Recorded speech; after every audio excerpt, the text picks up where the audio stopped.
Hello. This is Jay Talks to You coming back with another video. Please hit the like button and subscribe to let me know that you are here with me. So, coming back to talk about Tia Mowry.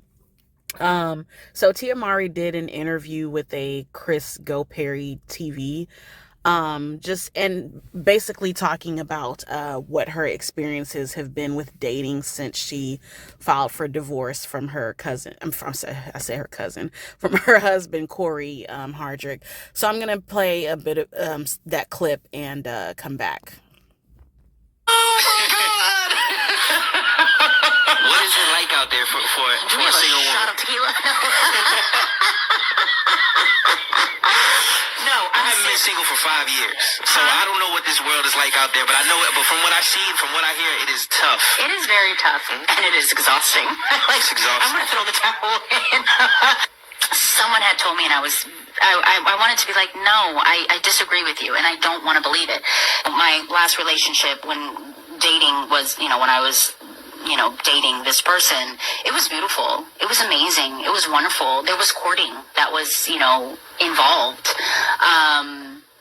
And I was saying how I feel like that's no longer, present, meaning like people just don't court each other anymore. And this person was like, well, that's old news. Like people just don't do that anymore. There's just this whole new way of doing things. And I'm like, you mentioned tradition, and I think that's where it kind of needs to go back to, where, a man is, courting a woman and showing her, how much he appreciates her and wants her and loves her or wants to be with her. They have this mentality right off the bat that there is someone else. Do you know what I mean? Like there could be someone else. Is it that they're the prize?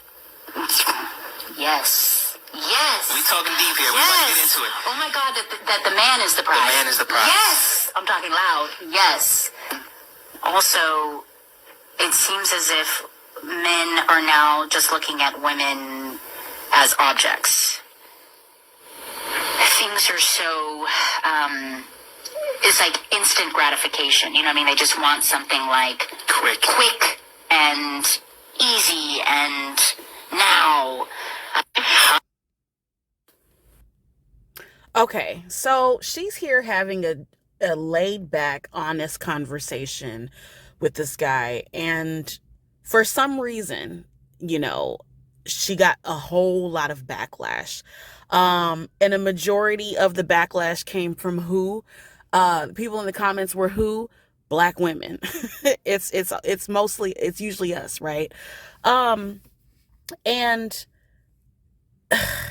so a few of the things that, you have to keep in mind is that, so Tia and her husband, I think Tia's, 41 now or 42 or something like that. And she started dating her husband. Like they've been together since she was like a teenager, right? I think that they've been together since like the late 90s, early 2000s or something up until, this present day. So she really hasn't been on the dating market. And on one hand, that is very unfortunate because it's like, damn, at 40, in your early 40s, you're just now getting like the wake up call that the dating market sucks. But I have a few things to say to that. So like I was saying, she got so much backlash that, some of y'all got her confused with her sister. Tia indeed is not Tamara. Because y'all were coming for her so much to where she had to, come and respond to some of you. And I got this from the Shade Room. It's on her page too on IG, but I saw it on the Shade Room first. So she says in response that just because the dating life is complicated doesn't mean I'm going back to something that no longer served me. That's like saying if I don't book an audition hour apart right away, I'm going to give up on my dreams as an actor. Please just stop. I ain't that weak. Please move on because I have. Thank you. Next. So essentially, a lot of people were, after she did that interview, the general consensus with a lot of people in the comments was, oh, well, if he was a good person to you, then maybe you should have stayed with your husband. And I'm like, okay, were you guys listening to the interview? She talked about when they were dating as in before they got married, right? He was courting her. He was doing all of the things that needed to, happen to keep her attention, and keep her there. And when those things stopped in marriage at some point, because we're not in her marriage, we don't know what the experiences were. Only her and her, I believe, ex-husband now. It's the only two of them that know what happened. But obviously, from her opinion, point of view, the things that he was doing before, he was no longer doing. And so, in my personal opinion, if that is how she feels, she has every right to get up from the table when she does not like what she's being served. Okay? So, so this response sparked even more anger. And, it infuriated me because all I gathered from Black women, especially in the comments, it just went ahead and confirmed even more how much women Black male worship. Love to worship Black men, very male identified. Cause I'm like, I don't like the need that you have to strap on your cape and go windmilling in the comments for this man. I don't even see what she said about him that was so wrong. I didn't feel like she said anything bad about him in that interview. She was actually, to me, speaking to, a positive side of him, of what he was doing early on when they were dating. Like, she wasn't dragging him. So I'm like, the only thing that I'm led to believe that pissed y'all off so much is that she said, that she's not going back to something that no longer served her. That's the part that people are upset about. So I'm like, basically, y'all are mad at this woman for leaving a situation that she was no longer happy in. Like, really? And there was one comment that I saw. It was really long, but I was looking for it and I couldn't find it, because there's been so many other comments since then. But basically, it was another Black woman that basically said that, unfortunately, she's, in her 40s, she has 2 kids, and it's going to be very difficult for her to find a man, a high value man that's willing to, settle down with her and have kids. I'm sorry, not settle down with her and have kids, but just, settle down with her, because they may, not find her worthy enough because she has kids already, versus her ex-husband is going to be able to possibly find a younger woman who doesn't have any kids and get remarried. And so she was saying, that the possibility of Tia getting married again is very slim when you think of those odds that are stacked against her. And so I was like, I love how you're making the assumption that marriage is something that she would even want again. But even if she does want marriage, that is still very much a possibility. Like, I love how people in 2023 still think that women with kids are unable to get married. Like, really? Really?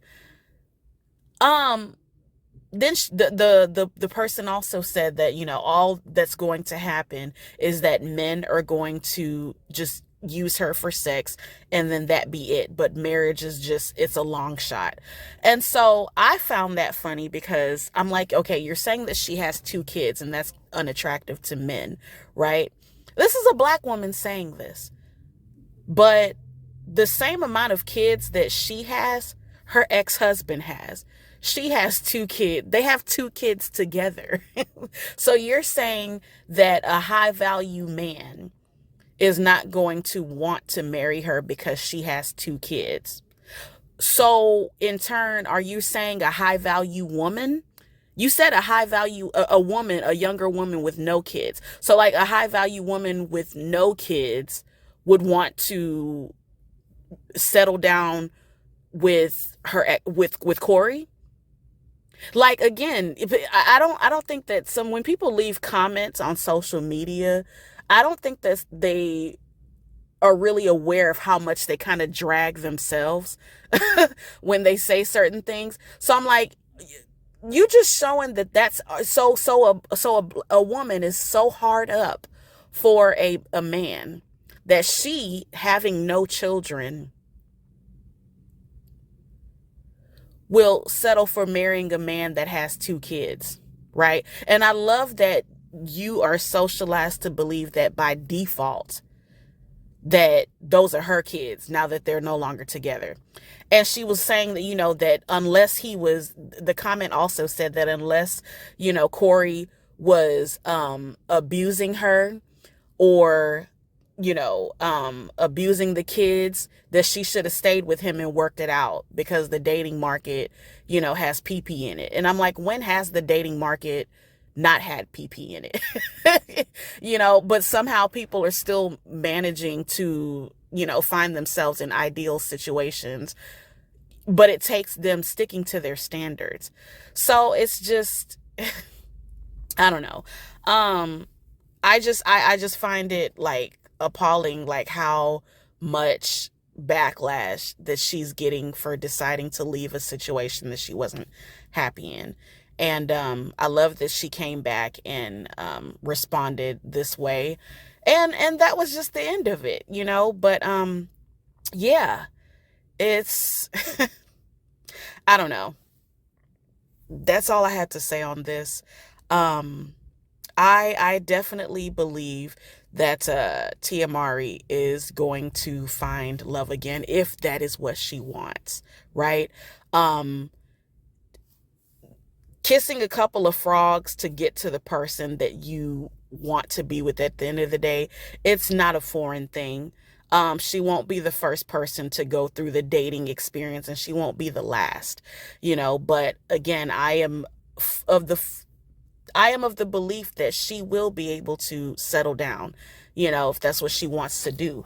Could it take some time? Possibly. Could she find somebody tomorrow?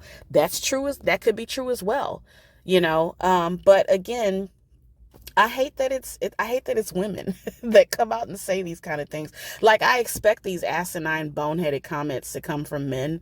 But it's just even more annoying when I see Black women doing it, because I'm like, this totally works against your own self-interest. But if they don't do nothing else, they're going to work against their self-interest. And I wish it would stop. Anyway, this is Jay Talks to You.